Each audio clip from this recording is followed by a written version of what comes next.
que um homem veio à terra ensinar pra gente a força do amor. Infelizmente o ser humano ainda continua em guerra, e quanto menos consciência, maior a dor. Mas um dia a gente vai finalmente compreender o amor que o nosso Pai tem por mim e por você. E esse amor vai ensinar o que a gente quer saber. Quem tem olhos para enxergar vai ver, vai ver. A gente colhe o que planta, disso ninguém vai fugir. Por isso é que não adianta, a gente não pode mais se omitir. Mais coragem, mais vontade, tá faltando, eu reconheço. Todos querem a verdade, mas no fundo ninguém quer pagar o preço. Já faz mais de 2000 anos que um homem veio à terra ensinar pra gente a força do amor. Infelizmente o ser humano ainda continua em guerra, e quanto menos consciência, maior a dor.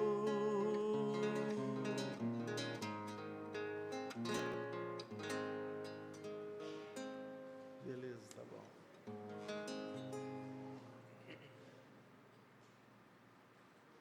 Um 174, a próxima, tá? E aí eu te aviso a outra.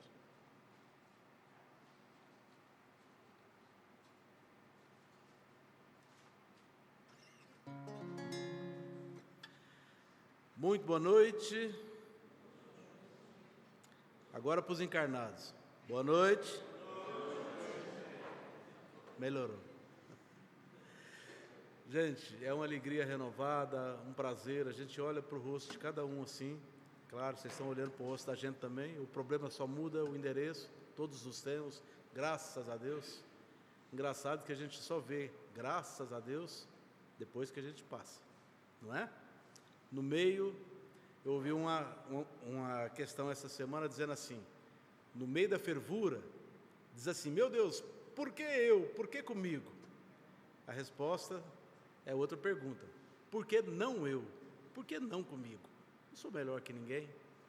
Então, que esse alento que a gente busca aqui nessa noite, a gente sinta no coração, com a paz que só o Mestre Jesus nos dá e pode nos dar o tempo todo. Muito boa noite, muito bem-vindos todos que aqui estão, e a você que nos acompanha via YouTube, via rede social. Um abraço de carinho a todos. Muito bem-vindos.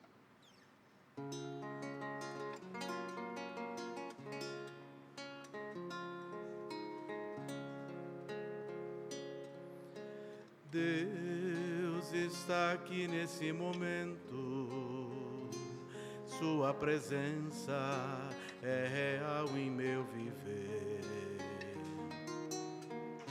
Entregue sua vida a seus problemas, fale com Deus, Ele vai ajudar você. Deus te trouxe aqui para aliviar os seus sofrimentos. É Ele o autor da fé, do princípio ao fim, em todos os momentos. E ainda se vier noites traiçoeiras, se a cruz pesada for, Cristo estará contigo. O mundo pode até fazer você chorar, mas Deus te quer sorrindo. E E ainda se vier noites traiçoeiras, se a cruz pesada for, Cristo estará contigo. O mundo pode até fazer você chorar, mas Deus te quer sorrindo. Seja qual for o seu problema, fale com Deus, Ele vai ajudar você. Depois da dor vem a alegria.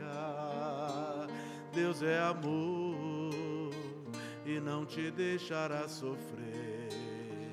Oh, Deus te trouxe aqui para aliviar os seus sofrimentos.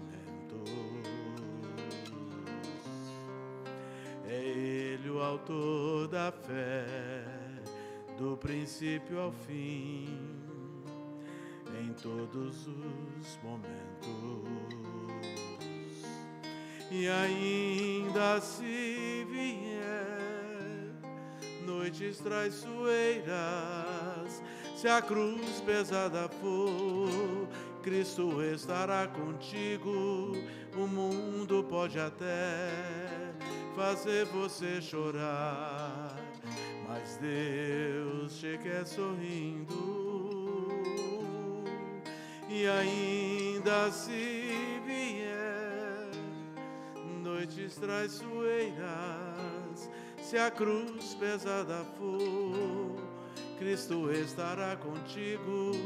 O mundo pode até fazer você chorar, mas Deus te quer sorrindo.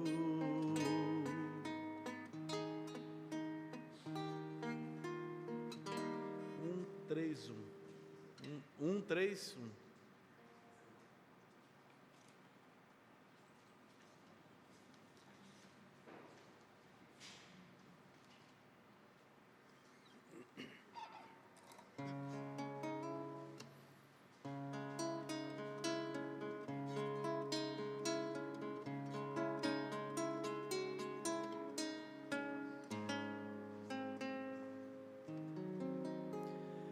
Pelas ruas da cidade, pessoas andam num vai e vem. Não vem cair a tarde, vão nos seus passos como reféns de uma vida sem saída, vida sem vida, mal ou bem. Pelos bancos destes parques, ninguém se toca sem perceber que onde o sol se esconde, o horizonte tenta dizer que há sempre um novo dia, a cada dia, em cada ser. Não é preciso uma verdade nova, uma aventura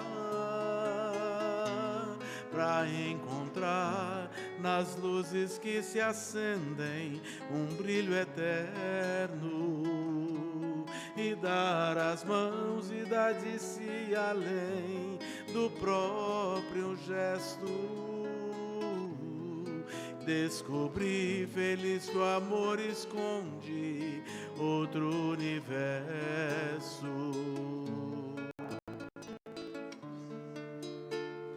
Pelos becos, pelos bares, pelos lugares que ninguém vê, há sempre alguém querendo uma esperança sobreviver. Cada rosto é um espelho de um desejo de ser, de ter. Não é preciso uma verdade nova, uma aventura para encontrar nas luzes que se acendem um brilho eterno, e dar as mãos e dar de si além do próprio gesto, e descobrir feliz que o amor esconde outro universo. Cada rosto é um espelho de um desejo de ser, de ter.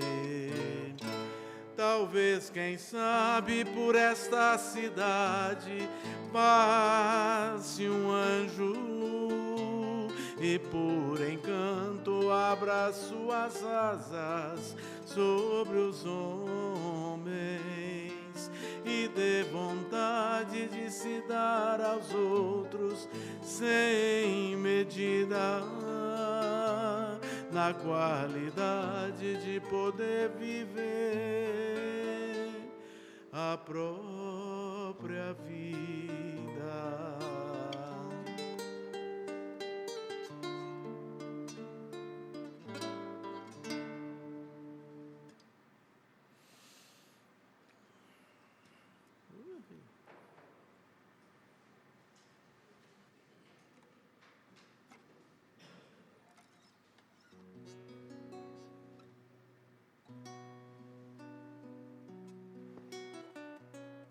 Boa noite, queridos irmãos. Sejam todos bem-vindos a essa casa que os acolhe, consola e procura sempre esclarecer a luz do nosso Evangelho do Mestre Jesus. Eu os convido para esquecer os problemas do dia a dia. Vamos cada um buscando a nossa paz interior, nos harmonizando. De preferência, fechemos nossos olhos. E assim, iniciemos ligando amorosamente com os nossos anjos de guarda, nossos mentores queridos, que está sempre conosco, diuturnamente. Liguemos amorosamente também com o nosso patrono, professor Eurípides Barçanufo, com muita gratidão a ele. E vamos agradecendo e pedindo a presença de todos os veneráveis, suas fraternidades, que dão suporte aos trabalhos desta casa. Vamos ligando também com o nosso querido Anjo Ismael, protetor do Brasil, preposto do Cristo para a nossa pátria brasileira. Liguemos também com Maria de Magdala e os apóstolos do Cristo. E vamos subindo o nosso padrão vibratório. Vamos buscando as esferas onde se encontra nossa mãezinha espiritual, Maria de Nazaré, pedindo a ela que nos cubra com seu manto sagrado, nos protegendo hoje e sempre. Agora, vamos ligando com o nosso amado Mestre Jesus. Vamos mentalizando Jesus se aproximando de nós com os braços abertos,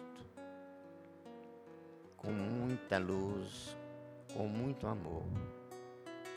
E vamos deixando que o seu amor e a sua luz penetrem todo o nosso ser. Agora todos vamos junto, com muito sentimento, glorificar o nosso Pai Criador, através da prece que Jesus nos ensinou. Pai nosso que estais nos céus, santificado seja o vosso santo e bendito nome. Venha a nós o vosso reino. Seja feita a vossa vontade, assim na terra como no céu. O pão nosso de cada dia dai-nos hoje, Senhor. Perdoa, Pai, as nossas ofensas, assim como nós perdoamos aqueles que nos têm ofendido. E não nos deixes cair em tentação, e livre-nos, Senhor, de todo mal, porque vós são o reino, o poder e a glória para todo sempre. Que assim seja, graças a Deus. Podemos abrir os olhos, irmãos. Vamos assim nos preparando, vibrando muito amor para nossa irmã Lívia, palestrante dessa noite. Que a sua palestra possa tocar profundamente os nossos corações e que nós possamos sair daqui um pouquinho melhor do que quando chegamos. Muito obrigado.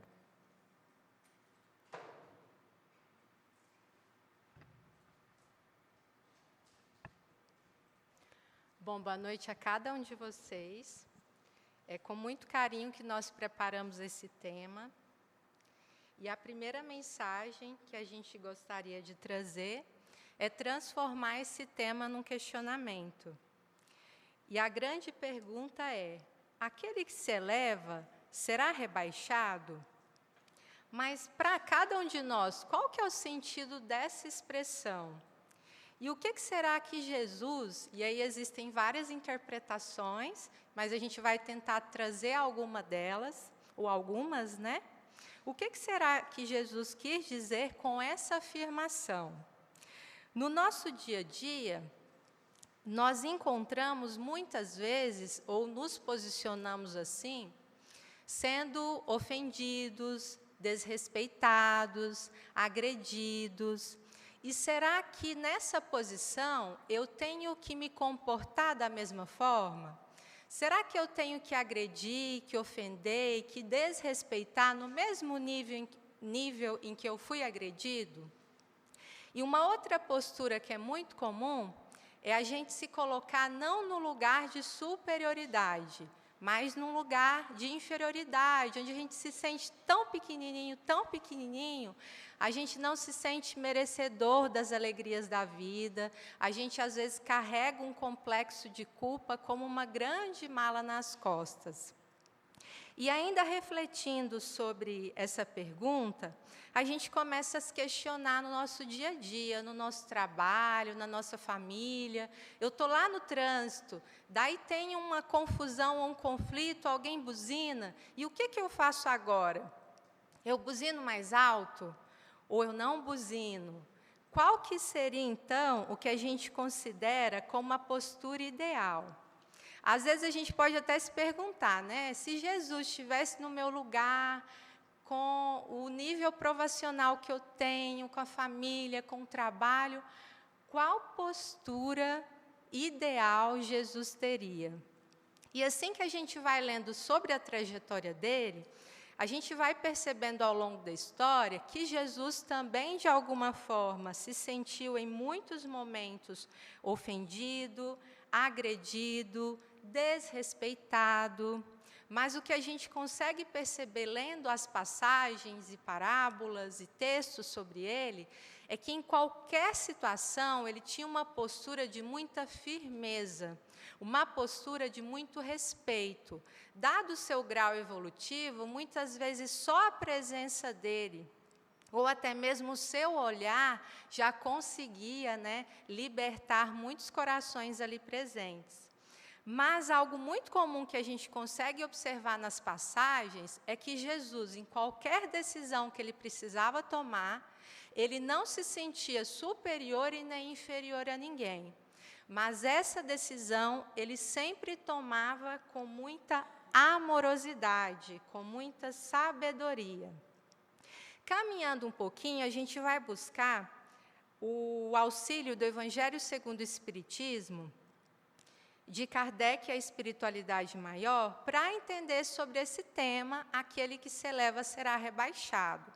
O que é que a espiritualidade nos conta? Lá no capítulo 7, bem-aventurados os pobres de espírito, que a gente vai poder fazer a leitura juntos aqui, que vocês podem acompanhar na tela, tá? Por essa ocasião, os discípulos se aproximaram de Jesus e lhe perguntaram: quem é o maior no reino dos céus? Então, olha que pergunta interessante. Os discípulos, eles estavam na posição de aprendizes. E se a gente se colocar agora na posição de aprendizes, fazendo essa pergunta para Jesus, muitas respostas podem vir à nossa cabeça. Olha, o maior no reino dos céus, será que é Deus que ele vai responder? Será que é ele mesmo? O que será que ele pode responder? Mas a resposta não foi nenhuma dessas informações. Ele trouxe: digo-vos em verdade, que se não vos converterdes e tornardes quais crianças, não entrareis no reino dos céus. Aquele, portanto, que se humilhar e se tornar pequeno como esta criança, será o maior no reino dos céus. E aquele que recebe em meu nome a uma criança, tal como acabo de dizer, é a mim mesmo que a recebe. Então, como nós comentamos, várias são as interpretações. Uma delas é que talvez Jesus estivesse nos convidando ou ensinando aos seus discípulos, para que pudesse chegar até hoje, 2024, que existem muitas virtudes importantes e adormecidas dentro de cada um de nós. Duas virtudes principais que ele traz nessa passagem é a humildade e a simplicidade. E aí a gente vai se perguntar, o que é o conceito de uma pessoa humilde? Será que humilde é aquele que sempre vai ficar quietinho, que não vai se defender? Um dos conceitos de humildade que nós trouxemos aqui é que humildade é uma virtude, e é quando olhamos para a nossa história de vida, reconhecendo as nossas fraquezas e limitações e agindo de acordo com a nossa consciência. E qual será que é o conceito de simplicidade, de ser simples? Ser simples para nós é ser alguém descomplicado.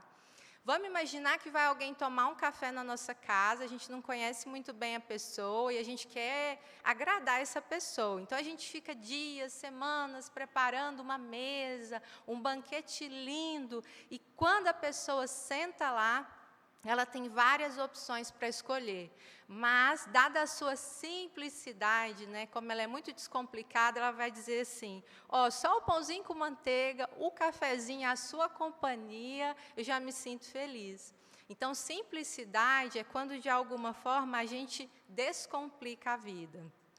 E tem dias que realmente nós estamos muito complicados, né? Tem dia que a gente acorda, faz uma oração, já bate o pé na porta, a gente já fica com raiva, ou vai para o trânsito que está confuso, a gente fica com raiva também, e de repente vem uma situação, uma pessoa simples, descomplicada, que torna o nosso dia, ou aquele momento, muito leve, muito simples e muito especial. Então, esses dois conceitos, tanto de humildade quanto de simplicidade, é para que a gente possa olhar para a nossa trajetória e encontrar essas duas virtudes que Jesus traz, que de alguma forma estão adormecidas. E se está adormecido, a gente precisa acordá-las então. No item 6 desse mesmo capítulo, o Espiritismo nos traz que dentro dessa caminhada evolutiva, nós não estamos sozinhos, né? Então, a mensagem do item 6 é: o Espiritismo sanciona pelo exemplo a teoria, mostrando-nos na posição de grandes no mundo dos espíritos, os que eram pequenos na Terra. Então, os grandes no mundo dos espíritos eram pequenos na Terra. Então, como a gente está falando de uma fé raciocinada, a gente vai fazer um pequeno raciocínio agora. Se nós somos filhos de um Deus, irmãos de Jesus, eles jamais nos abandonariam aqui sozinhos, com pouca experiência, sabendo das nossas imperfeições. Então, a espiritualidade maior, ela envia, tanto para a nossa família quanto para a nossa trajetória, aqueles que podem ser o que a gente considera como referências. Então, todos nós temos referências nas nossas famílias.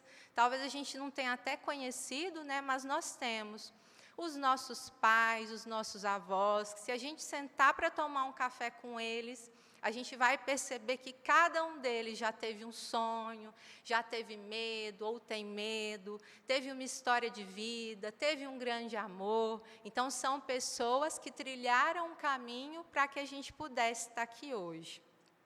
E além dessas referências que todos nós temos nas nossas famílias, a espiritualidade envia para a Terra referências que acabam sendo mais conhecidas para que sirvam de lição para cada um de nós. E aí várias são as que existem.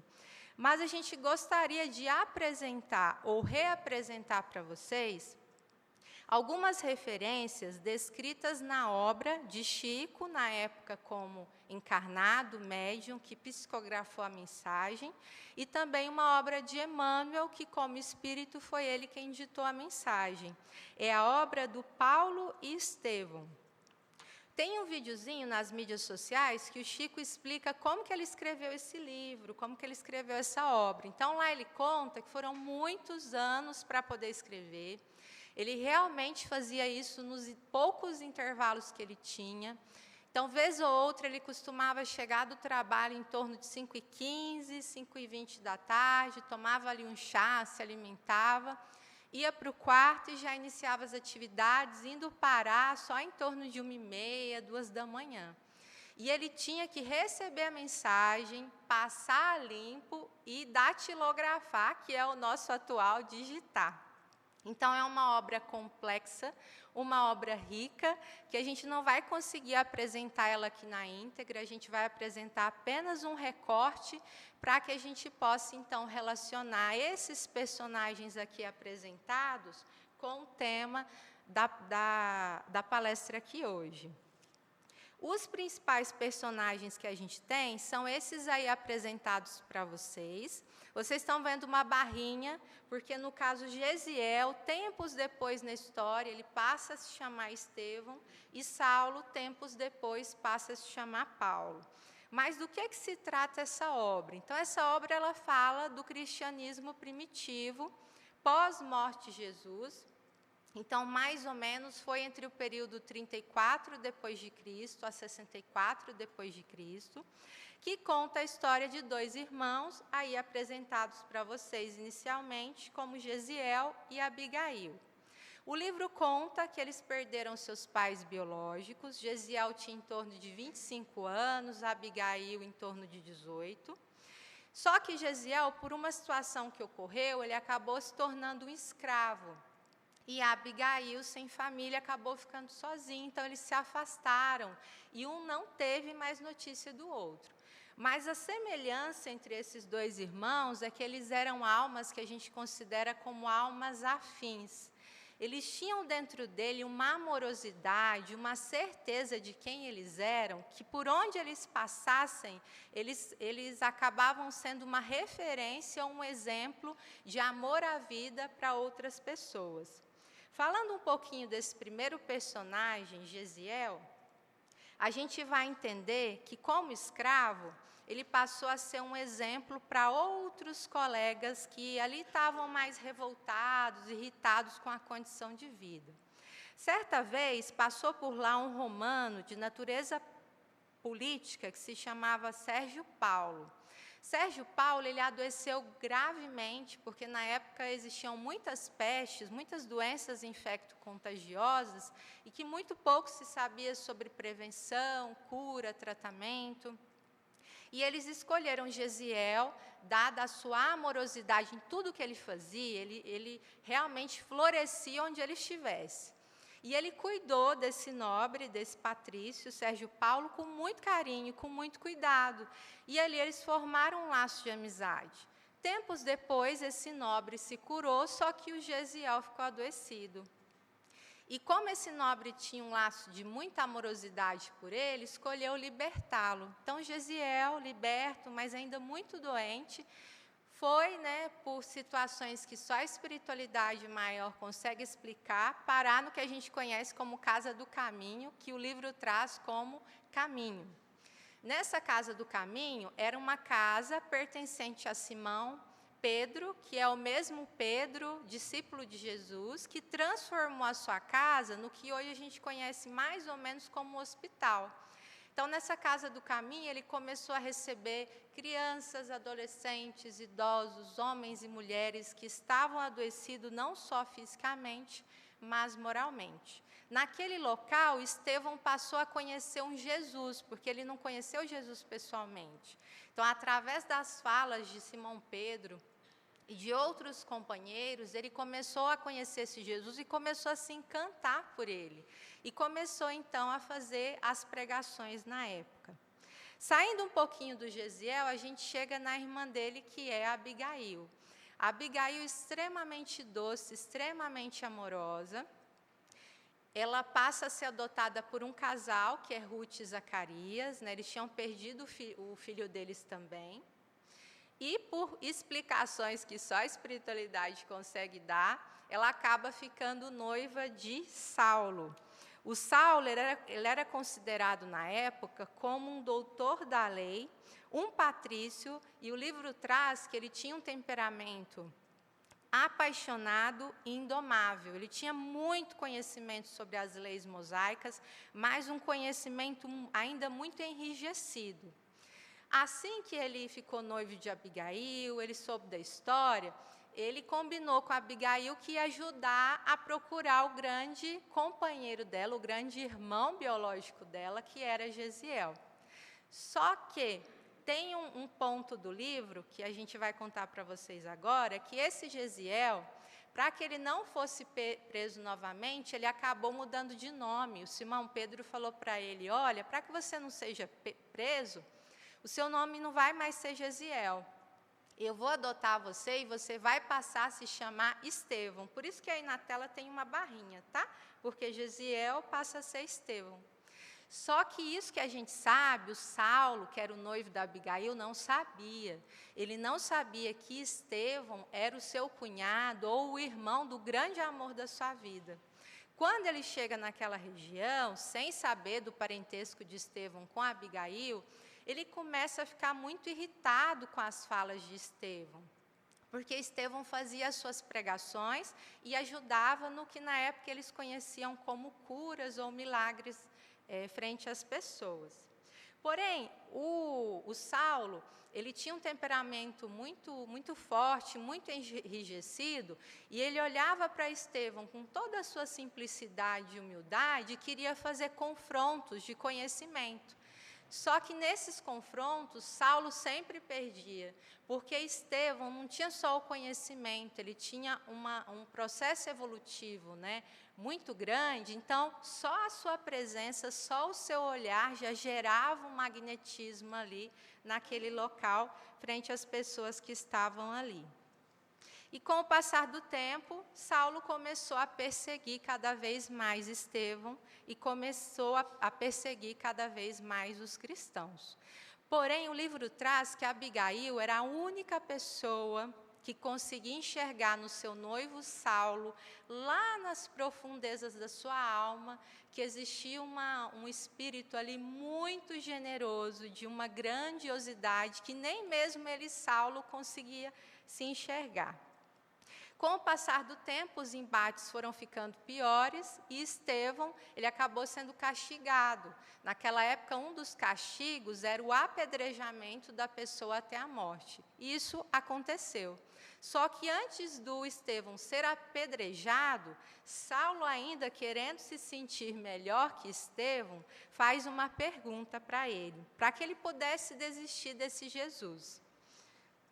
Saulo pergunta: estaria Estevão disposto a jurar contra o carpinteiro Nazareno? E Estevão, seguro de quem ele era, não tendo necessidade nem de se sentir melhor, superior e nem inferior ou pior que Saulo, responde: não insulteis o Salvador.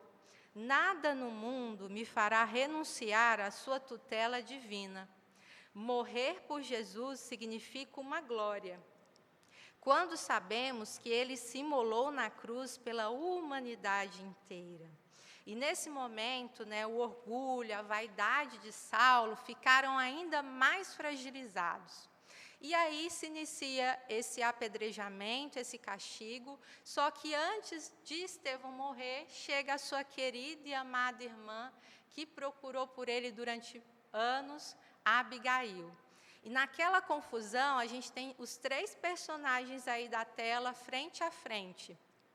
Estevão, que estava quase desencarnando, Abigail, que era sua irmã, e Saulo, que era o seu noivo. Naquele momento, com toda aquela dor, Abigail apresenta Saulo como noivo dele. E o que deixou Saulo ainda mais confuso, com um misto de sentimentos? Ele não sabia se ele se emocionava ou se ele sentia mais raiva. Porque naquele momento era a oportunidade, talvez na visão dele, de que Estevão contasse que ele tinha sido perseguido por Saulo, que ele tinha sido agredido, e ele não fez isso. Estevão disse para Abigail: não tenho no teu noivo, Abigail, um inimigo, tenho um irmão. Saulo deve ser bom e generoso, pois defendeu Moisés até o fim. Ah, mas quando ele conhecer Jesus, servi-lo-á com o mesmo fervor. Sê para ele, Abigail, a companheira amorosa e fiel.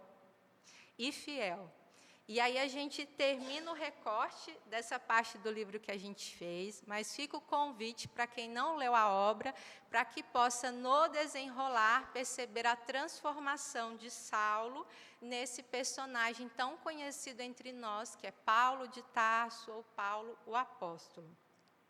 Recentemente, a gente começou a fazer um estudo, né, Danilo, sobre esse livro, lá no Luz de Eurípides, e teve um companheiro que fez um questionamento para nós muito importante. Ele perguntou o seguinte: vocês perceberam que muito pouco se fala sobre Estevão? E é verdade, quando a gente vai fazer a leitura de livros, quando a gente vai fazer busca na internet, muito pouco se fala de Estevão. E aí ele nos pergunta novamente: vocês imaginam por quê? E aí ele nos esclarece, porque Estevão, internamente, ele sabia quem ele era, ele sabia o que ele estava fazendo aqui na terra, ele não tinha necessidade de se sentir melhor do que Saulo e nem pior, ele simplesmente estava sendo ele mesmo. Mas uma das características da missão de Estevão é abrir as portas para que Saulo pudesse reconhecer quem ele era.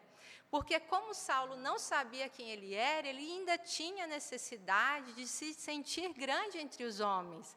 E por isso ele sempre queria fazer um embate ali, de uma discussão com Estevão, mas ele acabava, entre aspas, sempre perdendo por conta da condição moral que ele apresentava. Então, logo depois, nessa obra, a gente vê a transformação de Saulo em Paulo.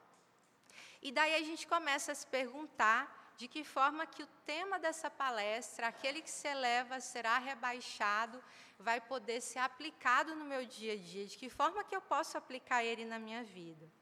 Trazendo um pouquinho do trecho do livro Paulo e Estevão, a gente começa a perceber que, com o tempo, Paulo e Estevão ocuparam os seus lugares. E a grande pergunta para cada um de nós é: qual lugar que nós temos ocupado na presente encarnação? Muitas vezes nós temos uma tendência a oscilar entre 2 lugares. Um deles é essa necessidade que muitas vezes a gente tem de se sentir melhor, de se sentir superior, de muitas vezes dar uma opinião em alguma situação que a gente não foi convidado para dar. Ou então a gente caminha para um outro lugar, um lugar de muita inferioridade, onde a gente não se sente merecedor desse sol, merecedor da vida, onde a gente tem uma baixa autoestima ainda, onde a gente carrega a culpa como uma grande mala. Então, muitas vezes, o lugar que a gente tem ocupado é esse lugar que oscila entre essa superioridade e essa inferioridade. E aí, com o exemplo de Paulo e Estevão, a gente começa a perceber que toda vez que dentro de nós a gente sentir essa necessidade, a gente vai ter uma certeza que ainda a gente não se conhece totalmente. Mas como que eu posso fazer para poder me conhecer? Para me aproximar da minha história de vida, dos meus processos encarnatórios anteriores, das minhas virtudes, assim como das minhas fragilidades. A gente trouxe aqui algumas sugestões, e a primeira delas é um convite para que a gente possa mudar de lugar. Na nossa caminhada, muitas vezes a gente quer ser o professor ou o mestre de alguém. Então, a gente sempre quer dar a nossa sugestão, quer dar a nossa opinião. A gente sempre acha que a escolha do outro foi errada. Então, o convite é para que a gente possa ocupar esse lugar de aprendizes, porque a gente deixa de ser mestre do outro e passa a ser mestre e professor da nossa história de vida. Então, toda situação que a gente vive, a gente vai se perguntar, o porquê que eu estou passando isso? Como o Ezio muito bem colocou hoje no início, né, das músicas, né, o porquê que eu estou passando por isso, o que eu tenho que aprender com essa lição. Então, a primeira sugestão é trocar o lugar, a gente ocupar o lugar de aprendiz.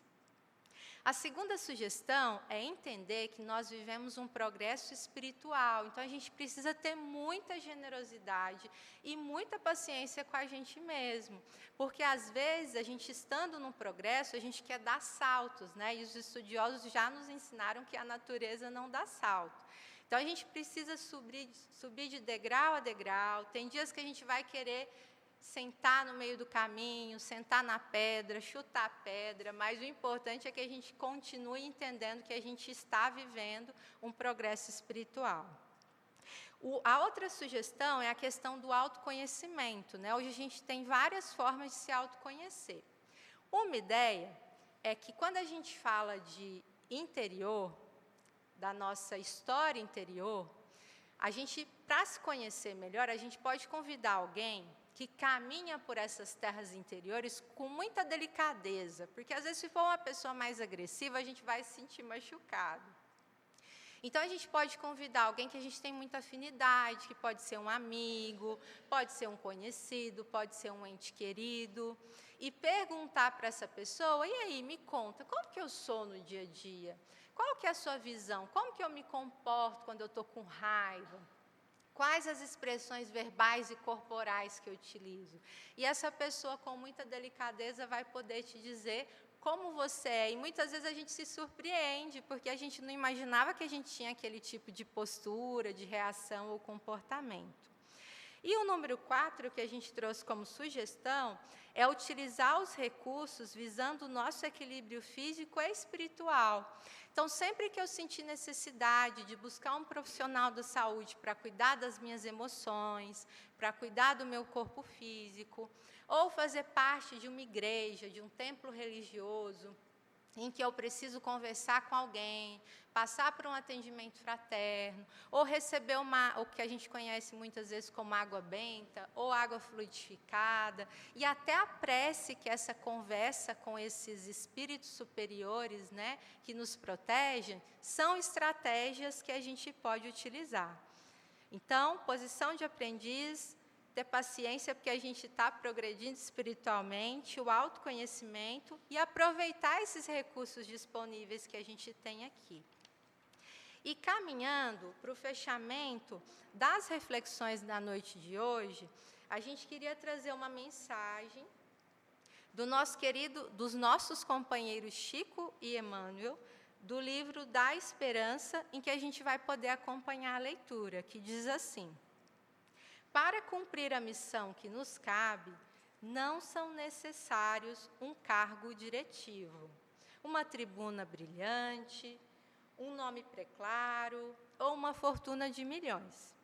Basta estimemos a disciplina do lugar que nos é próprio, com o prazer de servir.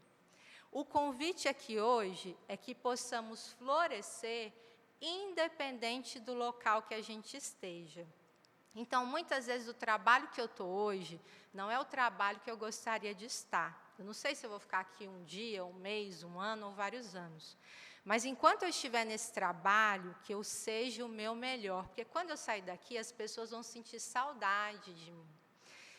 O convite é que a gente também possa florescer no nosso lar, na nossa família, onde a gente tem muito a aprender. Muitas vezes a gente não tem as pessoas ali que a gente gostaria, mas a gente tem as pessoas que a gente precisa. E enquanto a gente estiver ali, que a gente seja o nosso melhor. E embora a gente tenha apresentado aqui algumas sugestões de como a gente poder caminhar, e não ter necessidade de se sentir nem melhor e nem pior que o outro, mas ser você mesmo, vai ter dias que a gente vai se sentir cansado, vai ter dias que a gente vai ter desânimo de continuar caminhando. Tem dias que a gente vai estar pensando, eu não vou lá fazer a sopa não, porque eu faço só uma vez por mês. Não, mas lá já tem muita gente, eles nem vão sentir minha falta. Tem dia que o que eu faço, eu vou achar tão pequeno, que eu vou achar que não vai fazer diferença no mundo. Mas aí a gente vai se lembrar de uma pequena história de um sociólogo que teve aqui na Terra, chamado Betinho. O Betinho tem uma historinha bem conhecida, que é o incêndio na floresta. Então, dizem que certa vez tinha uma floresta que começou a pegar fogo, e os animais começaram a correr para tentar salvar aí suas vidas. Só que tinha um beija-flor, e vocês sabem que beija-flor é pequenininho e delicado, que ia lá no rio, pegava água com o biquinho e ia lá no fogo e jogava.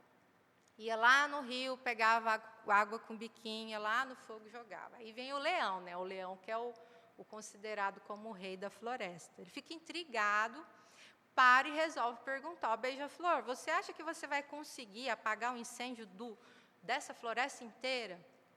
E o beija-flor, tão espiritualizado como Estevão, sabendo quem ele era internamente, respondeu para o leão: eu sei que eu não vou conseguir apagar o incêndio da floresta inteira.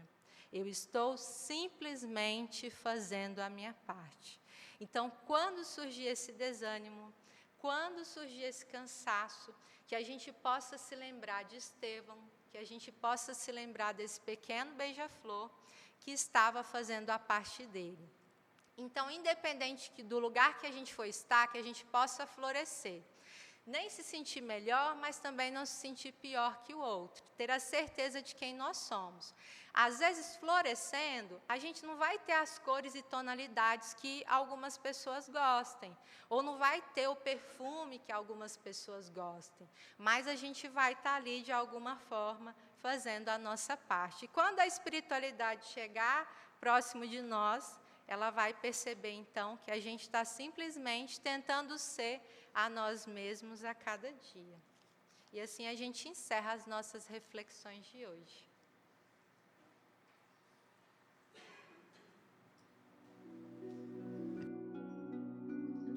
Boa noite, queridos irmãos. Vamos nos preparar neste momento para o nosso passe, para as vibrações, fluidificação das águas e a prece de encerramento.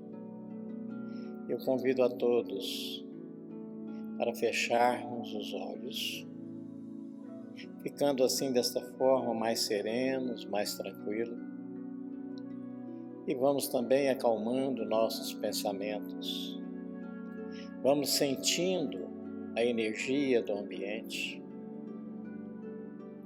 Vamos introjectando em nós a suavidade da música. Vamos assim relaxando o nosso corpo físico, nos interiorizando neste momento, que desta forma vamos ficando à disposição para recebermos o atendimento da equipe espiritual. Deixemos que os médiuns transmitam para nós estas energias. Com o nosso coração aberto, com muita devoção, ligados ao plano divino, sintonizados e receptivos a este atendimento. Peçamos a ajuda para aquilo que nós julgarmos necessário para nós. Concentrado, mais uma vez, vamos buscando sentir a energia desses mentores sobre nós.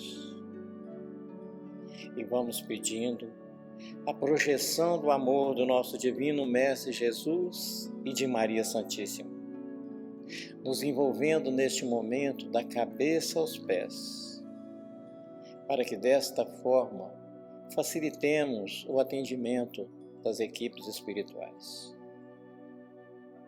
Vamos mantendo assim a ligação com essas equipes de médicos e enfermeiros, com diversas especialidades que vão atuar em cada um de nós, de acordo com a nossa necessidade e também de acordo com o nosso merecimento.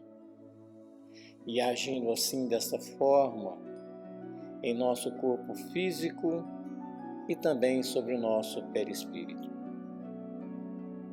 Auxiliando assim neste momento a estas equipes maravilhosas, encarregadas ainda de auxiliar também aqueles espíritos desencarnados que nos cercam, que nos acompanham, e vamos auxiliá-los deixando as nossas melhores vibrações de amor neste momento. Vamos nos envolvendo e sentindo o nosso mentor individual. Vamos pedindo a Ele, sempre presente em nós, em nosso dia, que fortaleça nossos pensamentos, nossas ações, com fé e amor. Aos mentores que neste momento nos assistem, começam então a finalizar seus atendimentos. E em pensamento vamos agradecendo a todos eles. E nesta sintonia de amor,